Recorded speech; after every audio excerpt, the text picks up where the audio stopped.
Pooja Plastic, bathroom accessories, essentials that make your bathroom beautiful, and many more. Pooja Plastic colorful range that makes every bathroom cheerful. खबर भोपाल से, जहां पर तीसरी कक्षा के बच्चे की गोली लगने की वजह से मौत हो गई है। खून से लथपथ घर की बालकनी में बच्चा मिलता है, जिसके बाद बच्चे को आनन फानन में परिजन अस्पताल लेकर पहुंचते हैं। अस्पताल में इलाज के दौरान हालांकि बच्चे ने दम तोड़ दिया। गौतम नगर थाना क्षेत्र का ये पूरा मामला बताया जाता है। हालांकि अब तक ये क्लियर नहीं हो पाया है कि कैसे इस बच्चे को गोली लगी है, क्या घटनाक्रम रहा है, लेकिन पुलिस ने हर एक एंगल से अब तफ्तीश शुरू कर दी है।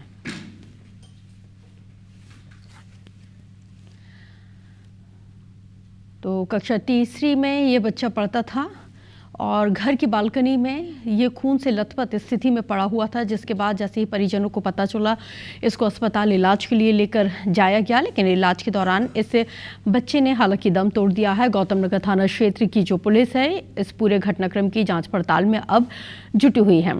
लेकिन कैसे इस बच्चे को गोली लगी, क्या कुछ वो तमाम चीज़ें रही हैं, हर एक पहलू पर पुलिस ने अब हालांकि पंचनामा बनाते हुए तफ्तीश को शुरू कर दिया है। तो इस बच्चे की मौत के बाद परिजनों का रो रो कर बुरा हाल है। आप अंदाज़ा लगा सकते हैं कि कक्षा तीसरी में पढ़ने वाला बच्चा, क्लास 3 का बच्चा कितना बड़ा होता होगा। छोटा सा बच्चा, मासूम बच्चा, और जिस तरह से ये जो पूरा घटनाक्रम निकल के सामने आया है, ज़्यादा से ज़्यादा 8 साल की उम्र इस बच्चे की रही होगी, बहुत ज़्यादा। लेकिन बड़ा सवाल ये है कि आखिर इस बच्चे को गोली कहाँ से लगी, कैसे गोली लगी है, ये सबसे बड़ा सवाल है। और बहुत क्रिटिकल कंडीशन में ये अपनी घर की बालकनी में पड़ा हुआ था, लथपथ, खून से लथपथ पड़ा हुआ था। जब परिजनों को पता चला, माता पिता को पता चला, तब इसको लेकर अस्पताल पहुंचे, इलाज किया गया, लेकिन बच्चे ने इलाज के दौरान दम तोड़ दिया। गौतम नगर थाना क्षेत्र का घटनाक्रम है। पुलिस को सूचित किया गया, उसके बाद पुलिस मौके पर पहुंची, पंचनामा बनाते हुए हालांकि शव को पोस्टमार्टम के लिए भी भेज दिया गया है, जहां पर बच्चे का पोस्टमार्टम हो रहा है। लेकिन अभी भी सवाल वही है कि आखिर घर में बच्चे के साथ इस हैवानियत को किसने अंजाम दिया। क्या बच्चे के पास बंदूक आ गई थी, रिवॉल्वर खुद कहीं से वो लेके आ गया था, या घर में थी लाइसेंसी बंदूक, क्या था ये पूरा घटनाक्रम, या किसी ने हर्ष फायरिंग किया है और हर्ष फायरिंग के फेर में ये बच्चा आ गया है।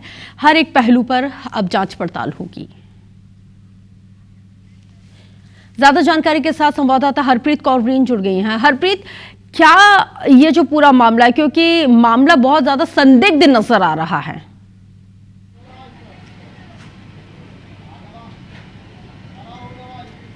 देखिए, बिल्कुल मामला बहुत ज़्यादा पूरी तरह से ही संदिग्ध है और ये वही जेपी नगर है जहाँ का ये मामला है। बताया जा रहा है कि माँ बाप ने बच्चे को खून से लथपथ बालकनी में देखा। देर रात का ये मामला, उसे लेकर फौरन हॉस्पिटल वो लोग दौड़े हैं। कमला नेहरू हॉस्पिटल में बच्चा एडमिट था और सिर में गोली लगने की वजह से उसका इलाज ज़रूर किया गया, लेकिन उसे बचाया नहीं जा सका। अब परिजनों का कहना है कि उन्हें खुद नहीं पता कि गोली कहाँ से चली। घर के अंदर से गोली चलना मुमकिन ही नहीं है, क्योंकि किसी के पास घर में ना तो रिवॉल्वर, बंदूक जैसी ऐसी कोई चीज़ नहीं है। बाहर से गोली किसने चलाई, बच्चे को क्यों निशाना बनाया गया, और अगर बच्चे को निशाना बनाया गया तो जाहिर सी बात है कि घर के अंदर बालकनी में अगर बच्चा खून से लथपथ गिरा हुआ है, यानी घर के अंदर या आसपास से ही निशाना बनाकर टारगेट करके बच्चे को गोली मारी गई। फिलहाल परिजन सदमे की स्थिति में है, कुछ भी बोल नहीं पा रहे हैं। पुलिस ने मामला जरूर दर्ज कर लिया, एसएफएल की टीम भी यहां पर पहुंची थी, पूरे जगह का मुआयना भी यहां पर किया गया है, लेकिन अभी इस बात का जो सच है, रहस्य है, वो नहीं सामने आ पाया कि आखिर क्या हरप्रीत आसपास सीसीटीवी कैमरे लगे हैं, बालकनी के पास सीसीटीवी कैमरे लगे हैं, क्या कुछ अभी फर्स्ट प्राइम ऑफिसर, क्या कुछ अभी इंफॉर्मेशन यहाँ पे पुलिस को भी मिली है, और पुलिस जिस हिसाब से यहाँ पे इन्वेस्टिगेट कर रही है तो उसकी इन्वेस्टिगेशन किस दिशा में बढ़ रही है? बिल्कुल, देखिए, अभी घटना को 24 घंटे भी नहीं हुए हैं। बच्चे को हॉस्पिटल लाया गया, वेंटिलेटर पर पहले बच्चे की मौत हुई है। ऐसे में पुलिस उन तमाम साक्ष्यों को, यहाँ पर सबूतों को इकट्ठा कर रही है, जिससे इस रहस्य से पर्दा उठ सके कि आखिर गोली कहाँ, कैसे, किसने, क्यों मासूम को निशाना बनाकर चलाई है। फिलहाल बच्चे का जो अंतिम संस्कार है मुस्लिम रीति रिवाज से वो किया जा रहा है। ऐसे में जो परिजन हैं वो अभी सदमे की स्थिति में हैं, जो रिश्तेदार हैं वो बच्चे के अंतिम यात्रा में शामिल हुए हैं। लेकिन फिलहाल पुलिस उन तमाम सबूतों को इकट्ठा कर रही जो आसपास सीसीटीवी या फिर जो आसपास के लोग हैं उनके बयान लेकर यहाँ पर मामला पुलिस ने दर्ज करने के बाद पूछताछ कर रही है। जी, आप नजर बना के रखिएगा, अपडेट आपसे आगे भी लेंगे। शुक्रिया जानकारी साझा करने के लिए हरप्रीत। तो देखिए कि किस तरह से ये जो पूरा घटनाक्रम है वो संदिग्ध नजर आ रहा है। माता पिता को नहीं पता चला कि बच्चा अचानक से बालकनी में कैसे चला गया, किसने गोली चलाई है, क्योंकि घर में किसी के पास ना तो यहाँ पे ना तो लाइसेंसी हथियार है, ना ही गैर लाइसेंसी हथियार है।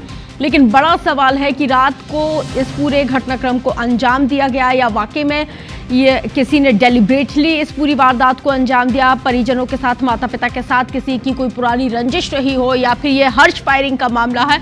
हर एक पहलू पर अब पुलिस ने जांच पड़ताल शुरू कर दी है।